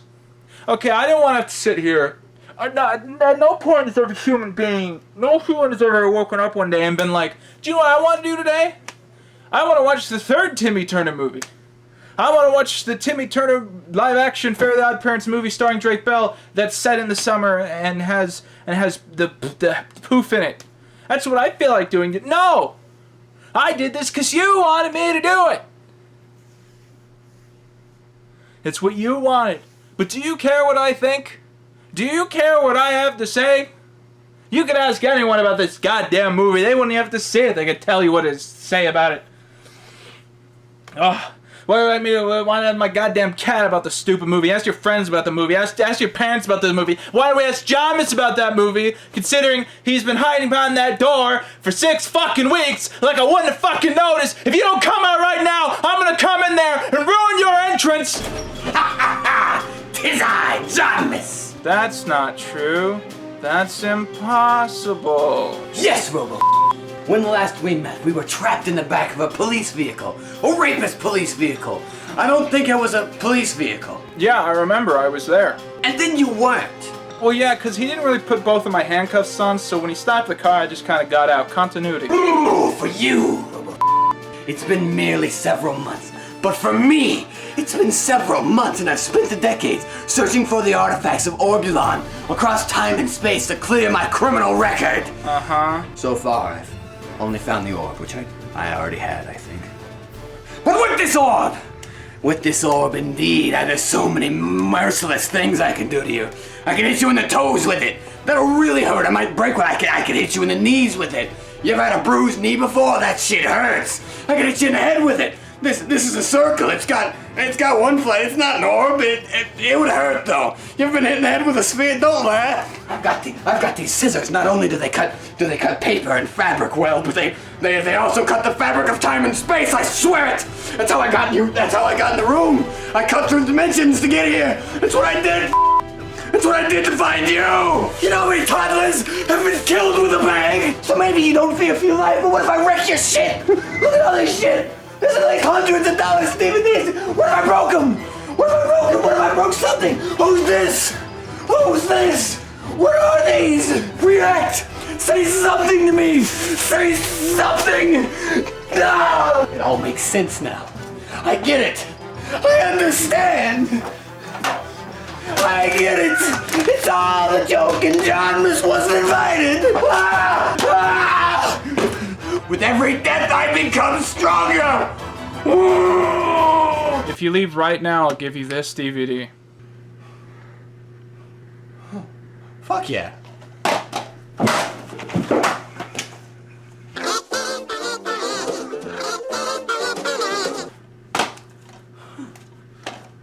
It's 20 furry dolls. It was pretty good. You know, War Girl's it's a pretty good show, honestly. It's underrated. It wasn't broadcast a lot. Daniel Tiger's Neighborhood. That's the Mr. Rogers sequel. I don't like that one.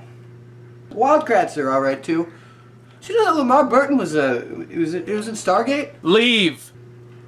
Alright, well, hey man, congrats on 100 billion thousand subscribers, whatever. That's a big number. It means a lot. Not everybody gets that, and I'm proud of you. I feel like I've contributed in this in some way. Before I go, do you mind if I plug my Facebook group? It's about the Robotech novelization. It's just a room. Now. Gotcha. Take care. I'll be this way. Goodbye. Forever. It's the last time you'll see me. Ever. Don't want to say it? Alright. A Fairly Odd Summer isn't very good. Like I said when we started off, going in, you understand why they would want to make another one of these. Why they'd want a new finale to the series. But now that we've seen the film, are we really better off? Personally, this movie feels like Wattpad fanfiction. In just a few years, we've gone from Tommy growing up into a fully independent adult, to him remaining emotionally 10 years old forever, to him becoming a magical fairy who can grant wishes for children. At this point, the franchise has lost whatever connection it once had to the audience at home. And the main reason is what I've said before. It's become more focused on lore than emotions, more interested in continuity and references than actually establishing a connection with the kids at home. And sure, there are parts of this film that I found a little fun and charming in a Nickelodeon TV movie kind of way. The cast seems like they're having fun and everyone has great energy. But that ending, that will always be the thing that sticks out most in my mind. This past summer, the Fairly Oddparents was officially cancelled after 16 years on the air. And as of current year, 2017, it's unclear if the franchise will ever have another revival, but that is no excuse to put an end to excellence. I say Nickelodeon should keep making projects like these. I want to see a Fairly Odd Flag Day, a Fairly Odd Ramadan, a Fairly Odd Straight Pride Day. Live-action Fairly Oddparents can become an unstoppable media empire, a tribute to the art of never giving up the game, even when you're a little less good every time you try. And with that, I've been Quinton Kyle Hoover, and that's all you need.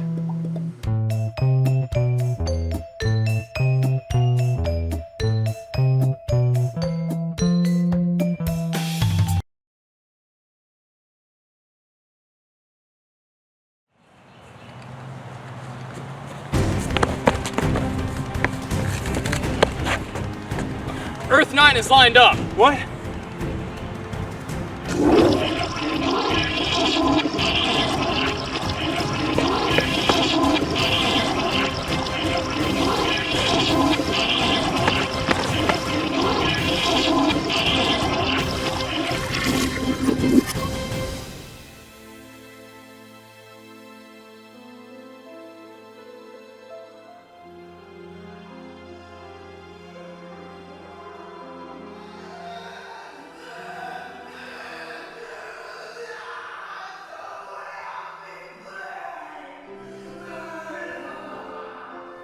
Mr. President, our laser drones have returned footage of Tommy and Chester.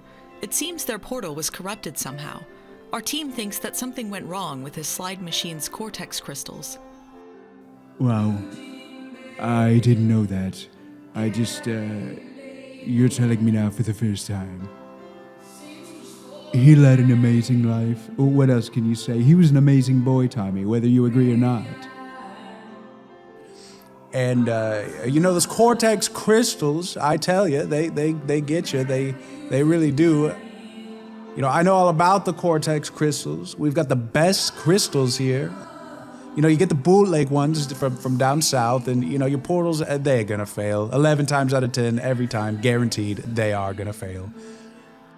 And now that Tommy's dead, you know, nothing in the whole wide world can really stop me now. Because, you know, everyone and their grandmother knows we've got the best plans. They're truly tremendous, best plans I've ever seen. I've never seen better ones. You know, but what people don't talk about is we also have the best space station in the multiverse. That, you know, that's true, ladies and gentlemen, the best space station. You know, people from other universes, they tell me, that literally all the time, they tell me, you know, Daddy, you've got the best space station. And I say, I know. But it's true. Let's see Hillary's space station. Let's see it. Have her pull up.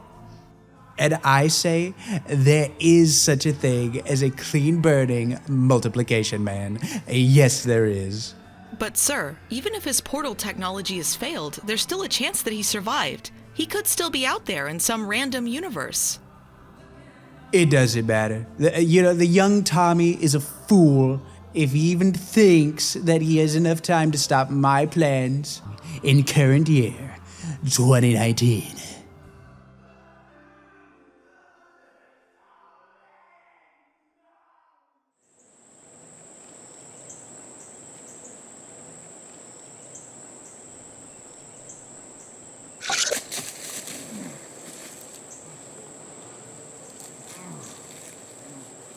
Oh, my face.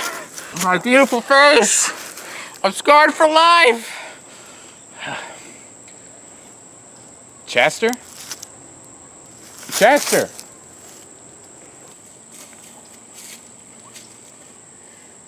Chester!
I found another piece to Obulan's palace! Where'd you go? Did you leave? Did you leave? Where'd you go? What's my life become? I used to run a fan site. I used to have people who liked me. Now I can't die. Existence is pain. Life's a joke. Reality's a construct. He's gone. My dad's gone. Am I gay? Thanks for watching this video, guys. Don't forget to hit that subscribe button to help me reach 200,000 subscribers. And hey, check out my most recent videos about the Emoji Movie and solar eclipses. They're pretty epic vids. With that, I've been Quinton Kyle Hoover, and that's all you need.